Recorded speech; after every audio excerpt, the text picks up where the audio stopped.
Hey, so I wanted to do a quick little video, hopefully, on bringing some more clarity to the correlations with the uh, understandings from A Course in Miracles and more Hermetic texts. I posted a video the other day on the link between forgiveness as put forth in A Course in Miracles and transmutation as it's referenced throughout certain Hermetic and alchemical texts. Um, and I wanted to look at something else because here the Hermetic stuff is it's very informative, right?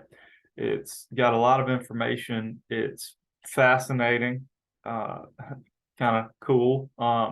It doesn't have the baggage of Christian terminology. I say baggage because there is a lot of baggage, stigma, whether it be conscious or unconscious in the world in general. There is that baggage. It is what it is. It's there. And the Course in Miracles is heavily, I mean, that's heavy Christian languaging. And the terms, it has its own terminology, and you have to get used to the terms.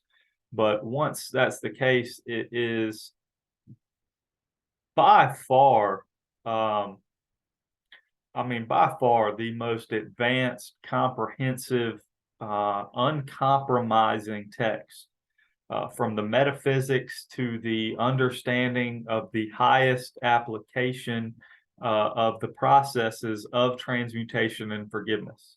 It is uncompromising on that being what it's about, that being how revealment, awakening, union, um, whatever you want to refer to it as, self-realization.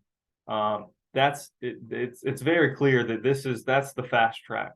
That this process of forgiveness and transmutation is it. It's where it's at. The Hermetic stuff, it denotes that. I could look up a few texts and it's very specific. I mean, there's straightforward little lines here and there about like, this is what it's about. Boom. But they're also it's very obscure, and a lot of the languaging is, they don't go into explicit detail on the process, on what that looks like in all presentations on the level of mind. It is very clear. The metaphysics are very related. They're very clear as far as what the nature of this world is, it being illusory.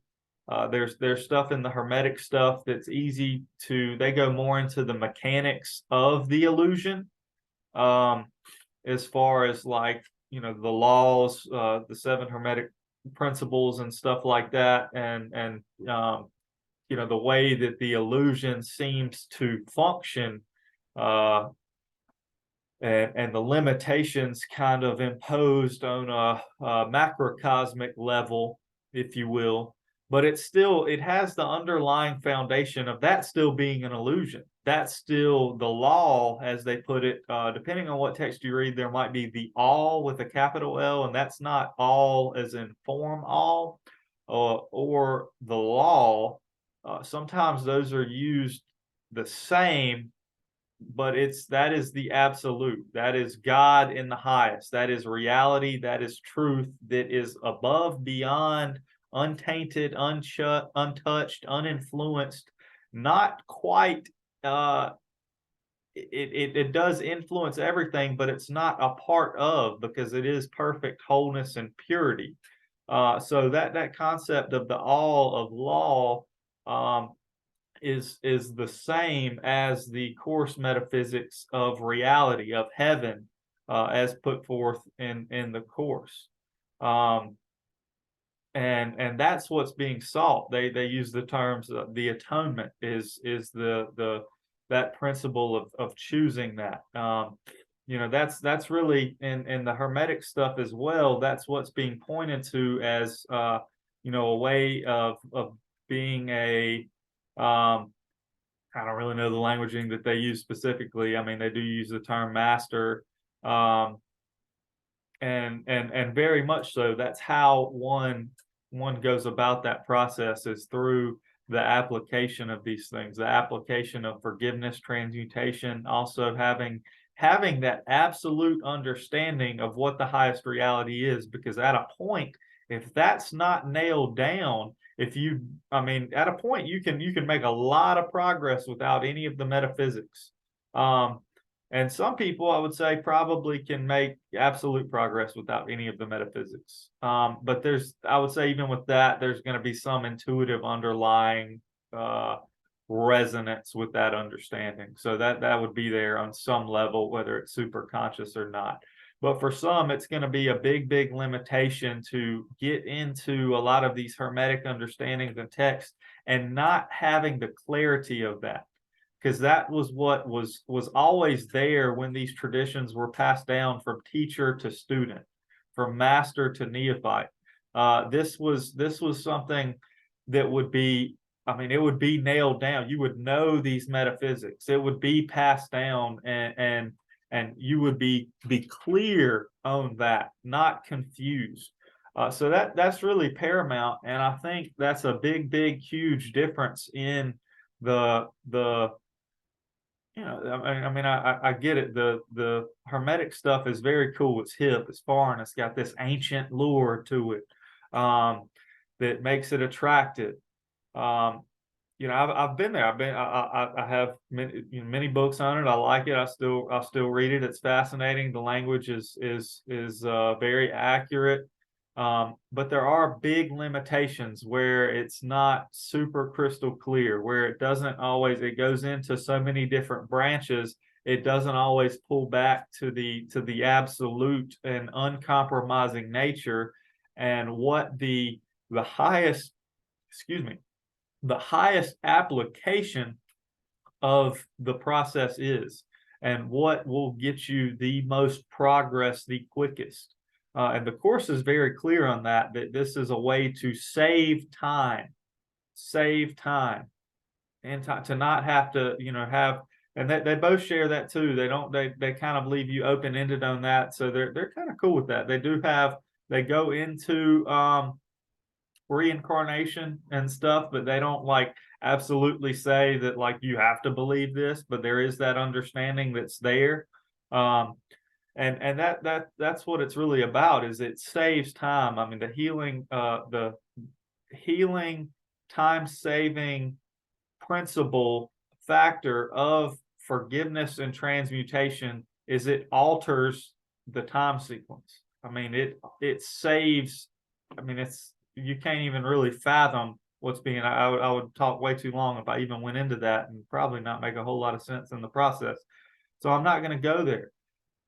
But ultimately, that's what's being pointed at, is the power of this technique, and the clarity of the Course is bar none. So I would encourage anybody that's interested and really captivated by the Hermetic stuff to come in with an open mind and look upon that. And there's some other teachers as well that I think do a great job, because like I said, the Course languaging is thick. It can be very hard to read depending upon where one's at. There is a workbook that guides you through that, 365-day lessons, as well as a almost 700-page text. So there's a lot of material, and it's super accurate, super clear. If you don't really resonate with it and find it don't really know what it's saying, I would recommend The Disappearance of the Universe by Gary Renard. Super clear, crystal clear on that. Whatever you want to believe as far as how that came about is besides the point. The application and understanding that's put forth from that is again, it's almost bar none as well. I think it brings great clarity to the Course for anybody looking to enter that. Also, Ken Wapnick has great stuff. He's no longer in the flesh, but he you can find a lot of his stuff on YouTube, books as well, online.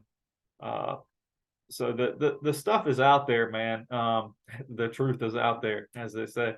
But yeah, I just wanted to encourage that because I kind of left that open ended in that I do hold the course to a higher, uh, it's not that I put anything on a pedestal, but as far as it is what it is. As far as the depth and clarity, it it doesn't, nothing really holds a candle next to it. And it is what it is. So I would encourage anybody that's interested or captivated with that kind of hermetic understanding to try to look upon that with an open mind, and you might really be amazed. Uh, so I just wanted to share that, and I thank you. Peace and love. Bye, y'all.